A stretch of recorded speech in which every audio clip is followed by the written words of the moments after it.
এই রাজনীতিবিদরা বসে স্কুলগুলোকে নষ্ট করছে। এই চেয়ারটা আপনার, এই চেয়ার তো আমার না।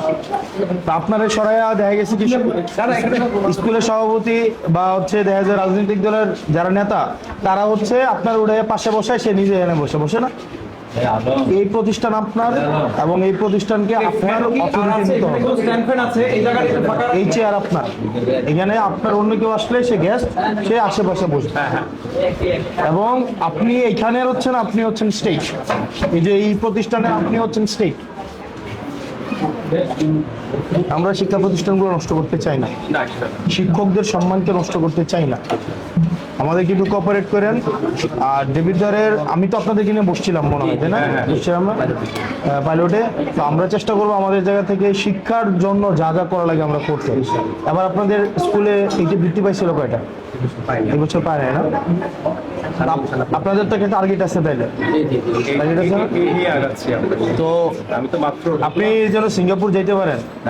যেই প্রধান শিক্ষকের রেজাল্ট সবচেয়ে ভালো হবে আনুপাতিকভাবে ওই স্কুলের প্রধান শিক্ষক সিঙ্গাপুরে যাবে আপনার এক সপ্তাহের ভিজিটে। এটা হচ্ছে রেজা ভাই আছে না, এই রেজা ভাই পুরো দায়িত্ব নেবে এবং পুরো পূর্বের গতবারের রেজাল্টের তুলনায় এই বছর আপনার যদি পার্সেন্টেজে সবচেয়ে বেশি হয়, ধরেন মফিজউদ্দিনের টিচার উনি ধরেন এবার মনে বৃত্তি পাইছে প্রায় 30টার মতো, তো ওনার যদি আগামীবার 32টা পায় তো ওনার কয় পার্সেন্ট বাড়ে দেখে? উনি একটাও পায় নাই, কিন্তু ওনার যদি আবার 10টা পায় তার মানে 10% অনেক বেড়ে। বুঝছেন তো কথাটা? আমাদের শিক্ষকরা কি এখানে আছেন? সবাই আছি তো আমরা? একটু মনোযোগ দিয়ে শুনে কথাটা খুব ইম্পর্টেন্ট, কিন্তু বারবার বলছি আনুপাতিকভাবে স্যার যাদের রেজাল্ট বাড়বে, যেই প্রতিষ্ঠানের রেজাল্ট বাড়বে ওই প্রতিষ্ঠানের প্রধান শিক্ষককে এক সপ্তাহের জন্য সিঙ্গাপুর গিয়ে ভিজিট করায় নিয়ে আসবে, আপনি যেন যাইতে পারেন। আর শিক্ষা প্রতিষ্ঠান উন্নয়নের জন্য যা যা লাগে, শিক্ষার মান উন্নয়নের জন্য যা যা লাগে আমার জানাবেন। এটা আপনারা ইয়ে করছেন না? হ্যাঁ, গ্রেট। চতুর্দিকে আর আপনাদের সভাপতি খুবই ডাইনামিক মানুষ, খুবই স্মার্ট।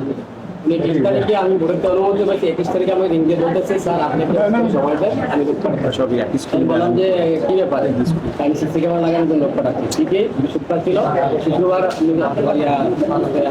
নামাজের কারণে আজকে শনিবারে 80% প্রবলেম শুধু এটাই অনেকটা সমস্যা। এটা বিভিন্ন জায়গায় এই মডেলটা কপি করতে পারে, খুব বেশি টাকা লাগে নাই। শুনেন প্লিজ দিয়েন না, না প্রয়োজন নাই, প্রয়োজন নাই, না না প্রয়োজন নাই।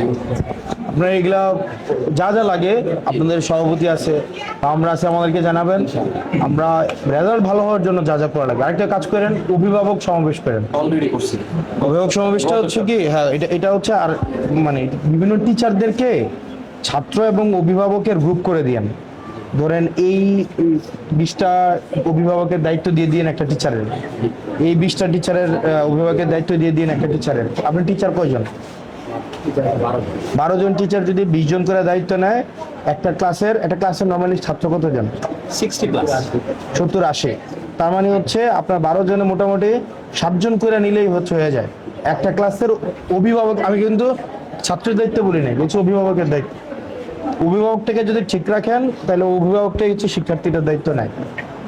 তাহলে 7টা করে অভিভাবক ভাগ করে দিয়ে দেবেন প্রত্যেক ক্লাসের। আপনার ক্লাস কয়টা? 6, 7, 8, 9, 10, 5টা ক্লাস না? তার মানে একটা টিচার 35টা অভিভাবকের দায়িত্ব পাবে।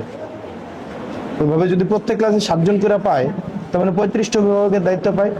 তো উনি যদি প্রত্যেক সপ্তাহে 7টা অভিভাবকের সাথে যোগাযোগ রাখে, তার মানে 35টা অভিভাবকের যোগাযোগ রাখতে ওনার লাগতেছে 5 সপ্তাহ। তার মানে মাসে অন্তত একবার একটা অভিভাবকের সাথে একটা টিচারের যোগাযোগ হবে। অভিভাবকদের কি স্কুলে কানেক্ট করাইতে হবে। বাড়ি বাড়ি যাওয়ার সিস্টেম, টিচারদেরকে বাড়ি বাড়ি যাওয়ার সিস্টেম। সবাই এখন রোস্টার করে করে বাড়ি যায় এবং রোস্টার লিস্ট কিনতে পারে আমাদের কাছে আছে। মনিটরিংটা খুব ভালোভাবে চলছে। বাচ্চাদের পড়াশোনাটা ছাড়া অনেক কিছু আনন্দের বাইরে আছে, সুতরাং পড়াশোনা করানোটা অনেক কঠিন। 15 দিন, তো এই কারণে অভিভাবকদেরকে এনগেজ করায়।